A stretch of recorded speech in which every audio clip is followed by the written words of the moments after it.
Le Misanthrope, acte premier, scène première, Philinte, Alceste. Extrait. Philinte. Qu'est-ce donc? Qu'avez-vous? Alceste. Laissez-moi, je vous prie. Philinte. Mais encore, dites-moi, quelle bizarrerie. Alceste. Laissez-moi là, vous dis-je, et courez vous cacher. Philinte. Mais on entend les gens au moins sans se fâcher. Alceste. Moi je veux me fâcher et ne veux point entendre. Philinte. Dans vos brusques chagrins, je ne puis vous comprendre, et quoiqu'ami, enfin, je suis tout des premiers. Alceste se levant brusquement.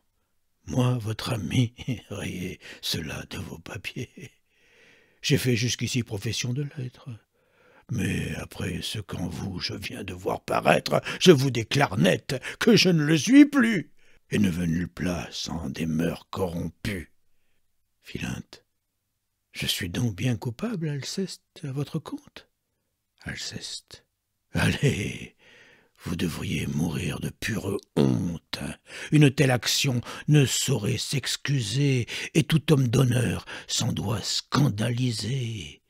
Je vous vois accabler un homme de caresses et témoigner pour lui les dernières tendresses, de protestations, d'offres et de serments, vous chargez la fureur de vos embrassements. Et quand je vous demande après quel est cet homme, à peine pouvez-vous dire comme il se nomme.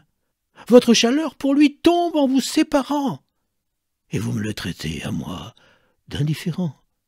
Morbleu, c'est une chose indigne, lâche, infâme, de s'abaisser ainsi jusqu'à trahir son âme. Et si par un malheur j'en avais fait autant, je m'irais sans regret pendre tout à l'instant. Philinte. Je ne vois pas pour moi que le cas soit pendable, et je vous supplierai d'avoir pour agréable que je me fasse un peu grâce sur votre arrêt, et ne me pende pas pour cela, s'il vous plaît. Alceste. Que la plaisanterie est de mauvaise grâce. Philinte. Mais sérieusement, que voulez-vous qu'on fasse? Alceste. Je veux qu'on soit sincère, et qu'en homme d'honneur, on ne lâche aucun mot qui ne parte du cœur. Philinte.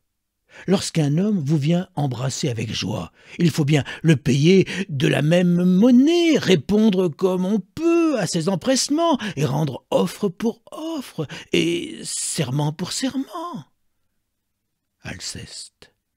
Non, je ne puis souffrir une lâche méthode qu'affectent la plupart de vos gens à la mode, et je ne hais rien tant que les contorsions de tous ces grands faiseurs de protestations, ces affables donneurs d'embrassades frivoles, ces obligeants diseurs d'inutiles paroles, qui, de civilité, avec tous font combat, et traitent du même air l'honnête homme et le fat.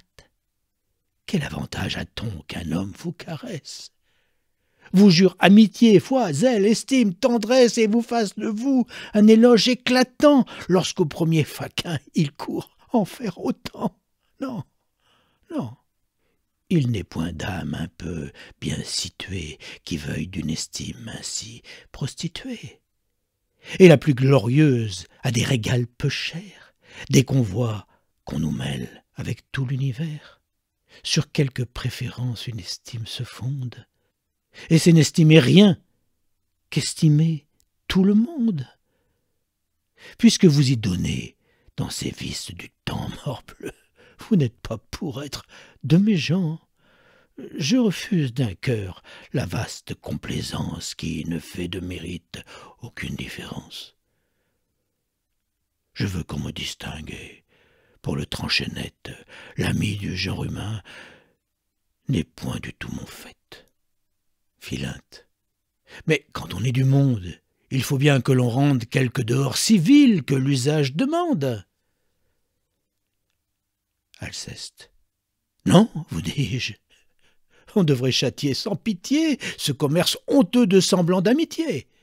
Je veux que l'on soit homme, et qu'en toute rencontre, le fond de notre cœur, dans nos discours, se montre, que ce soit lui qui parle, et que nos sentiments ne se masquent jamais sous de vains compliments.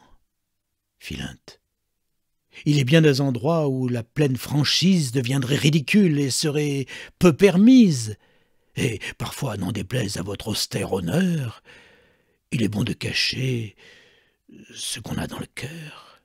Serait-il à propos et de la bienséance de dire à 1000 gens tout ce que de l'on pense? Et quand on a quelqu'un qu'on hait ou qui déplaît, lui doit-on déclarer la chose comme elle est? Alceste. Oui. Philinte. Quoi? Vous iriez dire à la vieille Émilie qu'à son âge, il sied mal de faire la jolie et que le blanc qu'elle a scandalise chacun? Alceste.